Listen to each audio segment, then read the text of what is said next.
छात्र अभिभावक मंच हिमाचल प्रदेश ने बुधवार को निजी स्कूलों में फीस, वर्दी व किताबों की कीमतों में भारी बढ़ोतरी के खिलाफ शिक्षा निदेशालय शिमला के बाहर जोरदार प्रदर्शन किया। मंच का कहना है कि फीस, ड्रेस और कॉपी किताबों की कीमतों में 25 से 30% तक की बढ़ोतरी की गई है।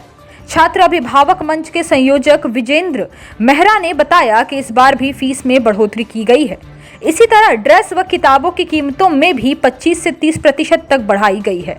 इससे सीधे तौर पर हजारों परिवारों की जेब पर डाका डाला गया है। न्यायालय के निर्णय और सरकार इस पर रोक तो लगाते हैं, लेकिन इन निर्णयों को स्कूल ठेंगा दिखाते हैं।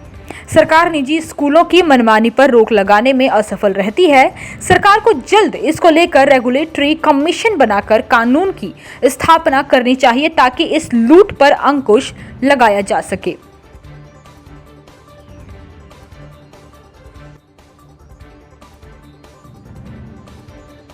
2016 से छात्र अभिभावक मंच आंदोलन लड़ रहा है।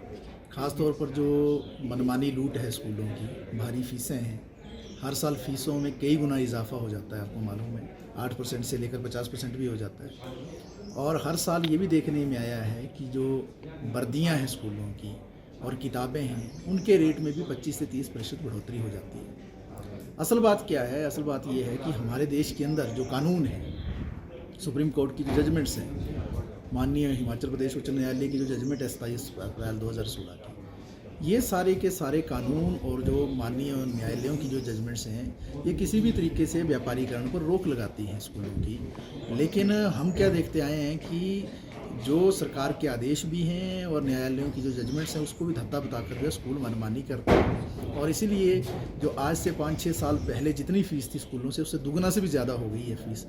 जो वर्दी के और किताबों के रेट थे, वो दुगना से भी ज़्यादा हो गए। और मज़ेदार बात यह है कि एनसीईआरटी की जो किताबें हैं, वो पढ़ाई नहीं जाती हैं स्कूलों के अंदर, जबकि कानून के अनुसार एनसीईआरटी की किताब पढ़ाई जाती है। एनसीईआरटी की 100 रुपये की किताब है, उसी किताब के 3 हिस्से बनाकर 3 किताबें बना देते हैं ये प्राइवेट स्कूल, और एक एक किताब की कीमत 300 कर देते हैं। यानी 100 रुपये की जो किताब मिलनी थी, वो 900 रुपये में वो किताब चली जाएगी, 1000 रुपये में आपको किताब मिलेगी। इस तरीके की लूट है। तो ये कुल मिलाकर जो है सीधे रूप में तानाशाही भी है, लूट भी है, मनमानी भी है। और इन सारे विषयों को हम समय समय पर उठाते रहे हैं सरकार के पास भी, आंदोलन के माध्यम से, उच्चतर शिक्षा निदेशक के माध्यम से।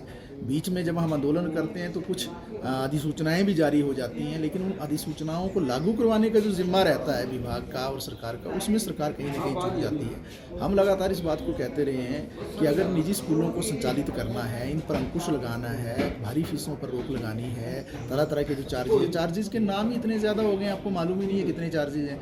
कभी एनुअल चार्ज बोल देते हैं, कभी मिसलिनियस बोल देते हैं, कभी ई केयर बोल देते हैं, कभी स्मार्ट क्लासरूम बोल देंगे, कभी कंप्यूटर रूम का चार्ज बोल देंगे, कभी दूसरा चार्ज बोल देंगे।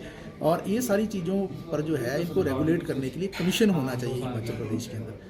आपको मालूम ही होगा कि जो हायर एजुकेशन है, कॉलेज हैं और यूनिवर्सिटियाँ हैं प्राइवेट क्षेत्र में, उनको संचालित करने के लिए कानून है, रेगुलेटरी कमीशन है हमारे प्रदेश के अंदर 2010 में बन चुका है। और उसी का नतीजा आपने देखा था कि बहुत सारे प्राइवेट यूनिवर्सिटियों पर शिकंजा कसा था, बहुत सारे कुलपति जो हैं उन पर भी एक्शन हुआ था, और बहुत सारों को नौकरियों से भी निकाला गया था, और डिग्रियाँ जो जाली वो भी सामने आई थी। तो अगर इस तरीके का रेगुलेटरी कमीशन और कानून स्थापित हिमाचल प्रदेश के अंदर हो जाता, तो ये जो 3415 स्कूल हैं हिमाचल प्रदेश के अंदर प्राइवेट क्षेत्र में, और जिसमें 7 लाख से ज़्यादा विद्यार्थी जो है पढ़ रहे हैं, और जिनके 10 लाख से ज़्यादा अभिभावक हैं, यानी 17 लाख लोगों का मसले पर पुरानी सरकार तो ज़रा भी गंभीर नहीं थी। नई सरकार की ओर से भी हम कोई पहलकदमी नहीं देख रहे हैं। कल कैबिनेट है, हमारा आग्रह रहेगा सरकार से कि कैबिनेट के अंदर इस विषय को लें, और उसके बाद जो अभी बजट सत्र भी होने वाला है, उसमें इस मुद्दे को प्राथमिकता पर लेकर जो है रेगुलेटरी कमीशन और कानून की स्थापना करें।